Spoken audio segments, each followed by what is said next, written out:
नमस्ते दर्शकों, आज बहुत स्पेशल दिन है अनअकैडमी के हेडक्वार्टर्स में।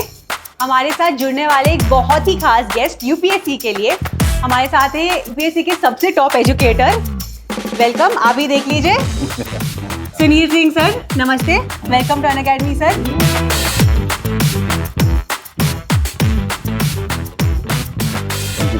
Thank you so much. कैसे लग रहा है सर आके? काफ़ी अच्छा, हमेशा की तरह। हमेशा मतलब ये सब देखना, इतना बड़ा ऑफिस और काम करना, इट्स अमेजिंग। सर वैसे तो आपने सबसे बड़ा सफ़र तय किया है अयोध्या से दिल्ली तक। जी, आप उसके बारे में हमें कुछ बताइए सर। जी अयोध्या मेरी जो है जन्मभूमि रही है और मैं अयोध्या से ही बिलोंग करता हूँ। और मेरी जो प्रारंभिक शिक्षा हुई है, प्राइमरी एजुकेशन, वो भी गांव से हुई है, अयोध्या के गांव से। और उसके बाद मैंने जो हायर एजुकेशन होता है वो यूनिवर्सिटी ऑफ इलाहाबाद से किया। और सिविल सर्विसेज की प्रिपरेशन के लिए फिर मैं दिल्ली आया और लगातार मैंने प्रीलिम्स क्वालिफाई किया, मेंस क्वालिफाई किया, इंटरव्यू दिया, बट अनफॉर्चुनेट रहा कि सिलेक्शन नहीं हो पाया। और उसके बाद फिर मैंने एक जर्नी शुरू करी यूपीएससी में ही, और मैगज़ीन निकाली, कुछ किताबें लिखी, और उसके बाद अपना ऑफलाइन कोचिंग इंस्टीट्यूट सेट किया 2012 में। और 2018 से मैं अनअकैडमी के साथ हूँ, और अनअकैडमी के साथ ये सफ़र 4 साल हो चुके हैं। अच्छा सफ़र चल रहा है। मैंने नेट क्वालिफाई किया था अपनी प्रिपरेशन के ड्यूरेशन पे ही, तो अभी मैं उसी के बिहाफ पे प्रोफेसर हूँ मेवाड़ यूनिवर्सिटी में, हिस्ट्री सब्जेक्ट का। तो अभी तक ये मेरी जर्नी रही है। बहुत सही है सर। सर आप ये बताइए कि कितना ज़रूरी होता है छोटे से शहर वाले बच्चों को ड्रीम करना, बिकॉज अब अगर ड्रीम करोगे तभी तो आप मेहनत करोगे, गोल सेट करोगे और कहीं पहुंचोगे। How important do you think it is कि वो बच्चे सपना देखें? देखिए, सपना तो सबको देखना चाहिए, और अगर हम सपने देखेंगे नहीं तो शायद हमारी उड़ान भी नहीं हो पाएगी। तो सपना मैंने भी देखा था, और मैं चाहूँगा कि सभी बच्चे जो मुझे फॉलो कर रहे हैं, अनअकैडमी को फॉलो कर रहे हैं और यूपीएससी की प्रिपरेशन कर रहे हैं, तो सपने ज़रूर देखें। जैसे मैं भी एक स्मॉल टाउन जो है लड़का था, और बट मैंने सपने बड़े देखे। बड़ा सपना ये था कि जो है, जब मैं दिल्ली आया तो मैंने ये प्लान कर लिया था कि दिल्ली से वापस जाऊंगा नहीं। जब मेरे अटेम्प्ट ख़त्म हो गए, चौथा अटेम्प्ट मेरा ख़त्म हुआ, 4 अटेम्प्ट थे मेरे पास, तो मैंने ये सोचा कि बाबर मध्य एशिया से आया, मिडिल ईस्ट से आया, और सेंट्रल एशिया से आया बाबर, मध्य एशिया से आया, और आने के बाद हिंदुस्तान में उसने मुग़ल एम्पायर खड़ी कर दी। तो हम लोग तो हिंदुस्तान के रहने वाले हैं, तो मेहनत करते हैं, कुछ अच्छा होगा। और काफ़ी अच्छा हुआ, और बहुत अच्छा लग रहा है लाखों बच्चों को सर्व करते हुए। आपने सिर्फ अपना नहीं सर, बहुत बच्चों का भी विकास किया है जी, तो उसके लिए पहले तो धन्यवाद। Thank you so much. Sir आप मुझे ये बताइए कि आपको क्या मोटिवेट किया यूपीएससी क्रैक करने का? आसान तो नहीं है, बिल्कुल भी आसान नहीं है। हर साल बहुत से बच्चे स्ट्रगल करते हैं जी, बहुत से बच्चे क्वालिफाई भी होते हैं, बहुत से बच्चे नहीं भी क्वालिफाई होते हैं, बट दिस इज बहुत लंबी कमिटमेंट होती है यूपीएससी के लिए। जी। कहाँ से आया सर जज्बा आप में? जज्बा ये आया ऐसे कि जैसे मैं ईस्टर्न यूपी से हूँ, और ईस्टर्न यूपी हुआ, बिहार हुआ, अब तो खैर मतलब लगभग सभी स्टेट्स में है, लेकिन हमारे यहाँ क्या होता था, जैसे सिविल सर्विसेज को वर्शिप होती है। जैसे हमारे यहाँ ये होता है कि अगर भाई कोई सिविल सर्विसेज में सिलेक्ट हो गया तो वो फिर डिस्ट्रिक्ट में नंबर 1 हो गया। तो वो एक मोटिवेशन का फैक्टर हमेशा से रहा, नंबर 1। और सेकंड ये था, जो मुझे लगता है कि सभी बच्चों का भी है अभी, कि हम लोगों के पास कोई बैकग्राउंड उस टाइप का नहीं है। जैसे इंडस्ट्रियल कोई फैमिली हो, कोई बिजनेस बैकग्राउंड हो, तो हम लोगों के पास अगर नेशनल लेवल पर कुछ बड़ा करना है तो हमारे पास सिविल सर्विसेज के अलावा कुछ है नहीं। तो ये 2 फैक्टर्स रहे हैं जिन्होंने मुझे इंस्पायर किया कि मैं मतलब यूपीएससी में आऊँ। जी सर, आप बहुत बच्चे आपको देखते हैं, आपको इंस्पिरेशन जैसे रखते हैं। आपकी इंस्पिरेशन कौन है? मेरी इंस्पिरेशन, जैसे अगर आप देखोगे, जब मैंने प्रिपरेशन स्टार्ट किया तो कुछ मेरे सीनियर्स थे, उन्होंने मुझे इंस्पायर किया कि मैं कुछ अच्छा करूं, और समय के साथ बदलता रहा। लेकिन जो सबसे बड़ा इंस्पिरेशन रहा वो स्वामी विवेकानंद का रहा है। और उन्होंने कहा था कि आपको ह्यूमन को सर्व करना है, मानव की सेवा करनी है। हर यूथ जो पढ़ा लिखा है, ग्रेजुएट है, उसकी ये रिस्पॉन्सिबिलिटी है कि वो अपने कंट्री में या कंट्री के बाहर जहाँ भी हो ह्यूमन को सर्व करे। तो वो मुझे हमेशा से इंस्पायर करता रहा, और एजुकेशन की फील्ड में यानी कोचिंग की फील्ड में आने का जो मेरा सबसे बड़ा पर्पस भी था यही था, क्योंकि मैं बहुत बड़ी संख्या तक पहुंच सकता था।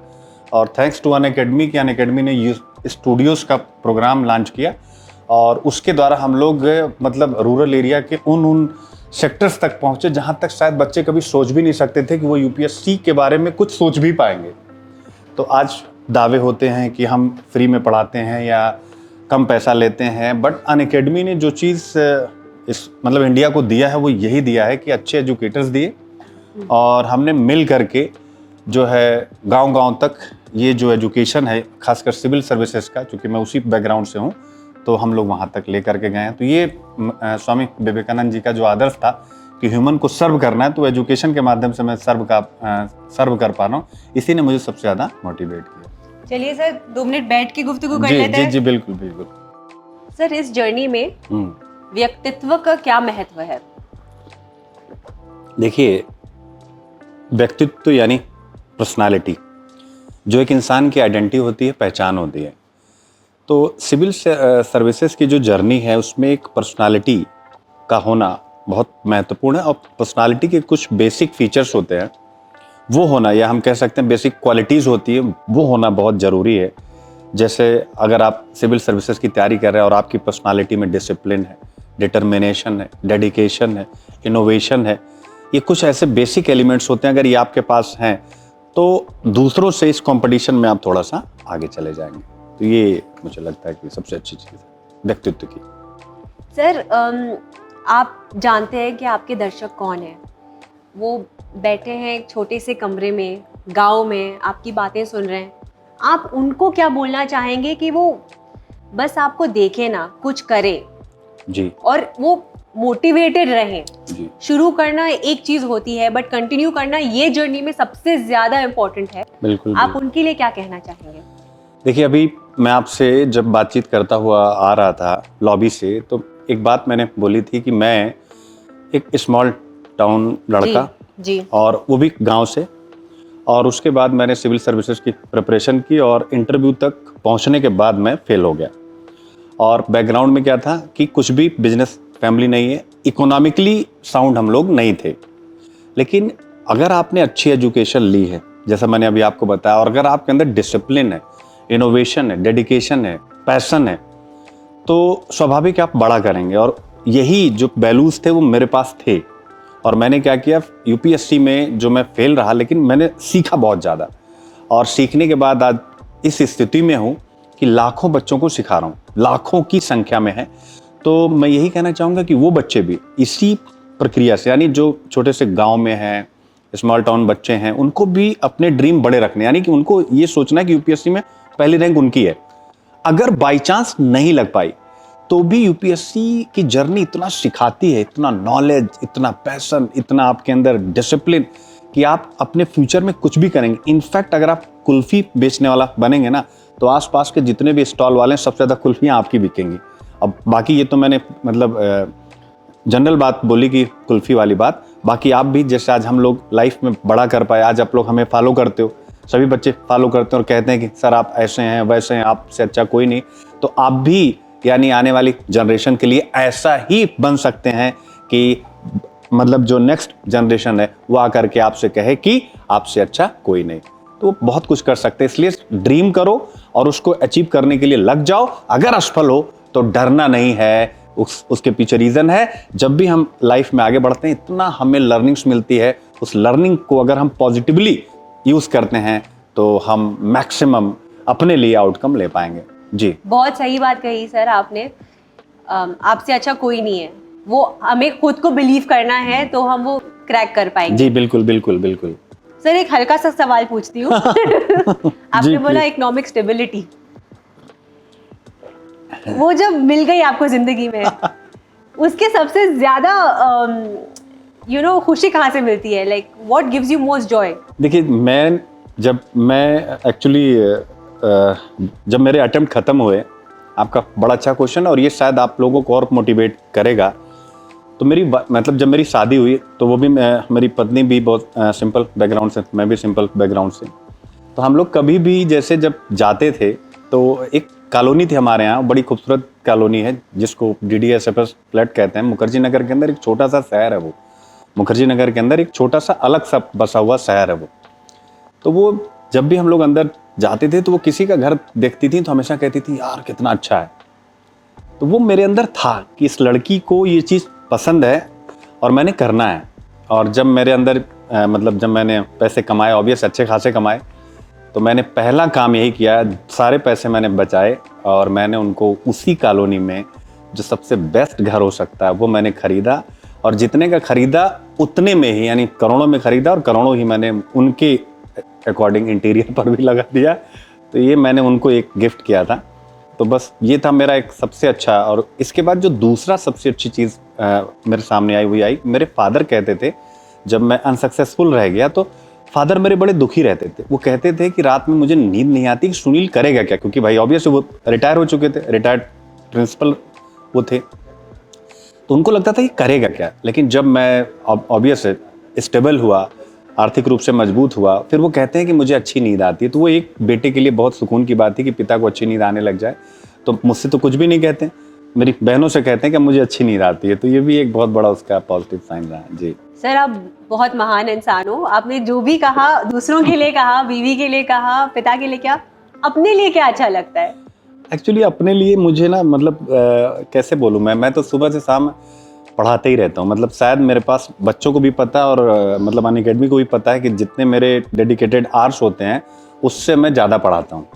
तो मैक्सिमम टाइम मैं बच्चों के लिए समर्पित रहता हूँ, मतलब जो भी मुझे फॉलो कर रहे हैं। क्योंकि मैं जिस कैटेगरी से हूँ UPSC में, उसमें भी हिंदी मीडियम मेरी मेन कैटेगरी। हालांकि मैं बाइलिंगुअल भी पढ़ाता हूँ, लेकिन जो है मेन मेरी UPSC में हिंदी मीडियम कैटेगरी है, जिसका रिजल्ट बहुत ज़्यादा डिप कर चुका है। बहुत ज़्यादा, मतलब आप समझो कि कुछ रिजल्ट आते हैं ऐसे आप फिंगर पर काउंट कर सकते हैं। तो वो मेरे ऊपर बहुत बड़ी रिस्पॉन्सिबिलिटी है कि लाखों बच्चे मुझ पर बिलीव करते हैं कि मैं रिजल्ट बदल सकता हूँ। तो अभी तो मेरा पूरा फोकस, ट्रस्ट करिएगा उस पर। हाँ, अब आप अगर इकोनॉमिकली वाला पूछ रही हैं तो मुझे ऑब्वियस है शूज़ का, वॉचेस का और मतलब ट्रैक सूट का, इन सब का बहुत शौक है। बहुत सही है सर, बहुत सिंपल शौक है आपके। हाँ जी।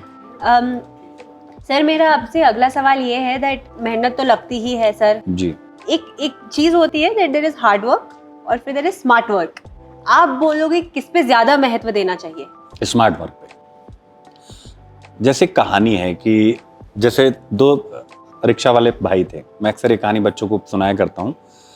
तो एक भाई क्या करता था, वो सुबह से शाम रिक्शा चलाता रहता था, खूब सवारियां बैठाता था। 3 के बजाय 4 बैठा लेता था, 4 के बजाय कभी कभी 5 खुद सीट पे आगे हो जाता था, अपनी सीट पर भी बैठा लेता था और शाम तक वो खूब पैसे कमाता था। यानी कि, और उसका जो दूसरा वाला भाई था वो क्या करता था, कुछ चलाता था, फिर वो कहीं बैठ करके कुछ सोचा करता था।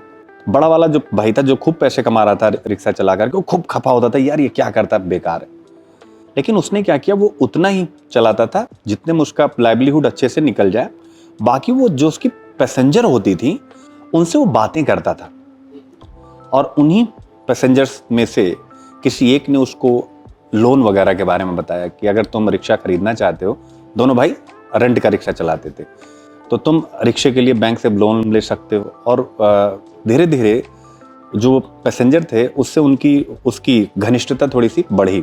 और रिजल्ट क्या हुआ कि उसी, यानी अपने जो उसका पैसेंजर था, यानी जो रिक्शे पर बैठते थे, उनकी मदद से उसने पहले 1 रिक्शा खरीदा, फिर 2, फिर 3, फिर, और एक टाइम ऐसा आया कि वो मतलब रिक्शे वालों का किंग बन गया। तो मेरा कहने का मतलब, उसने क्या किया, स्मार्ट वर्क किया। उसने हार्ड वर्क पर नहीं किया, सुबह मुझे इतना कमा लेना है या रात को मुझे इतना। उसने क्या किया कि सोचा कि सिस्टम में आगे कैसे बढ़ा जाए। तो ऑब्वियस है, स्मार्ट वर्क अगर आप करते हैं तो रिक्शा चलाते हुए भी आप करोड़पति बन सकते हैं। और ऐसे हमारे सामने अनेकों एग्जाम्पल, MBA चाय वाला, ना जाने क्या क्या क्या। बिल्कुल बिल्कुल सर। आई थिंक पढ़ाई के फेज में इसको ऐसे बोल सकते हैं कि सिर्फ पढ़ाई मत करो, प्लान करके पढ़ाई करो, ताकि आप अपने ही वक्त में सबसे ज्यादा ROI निकाल सको। वेरी गुड, बहुत बढ़िया। ठीक है सर, आपका वक्त देने के लिए बहुत धन्यवाद। Thank you so much. And आप सभी बच्चों के लिए all the very best. I am sure आप बदलेंगे result sir. Let's crack it. Thank you so much. Unacademy.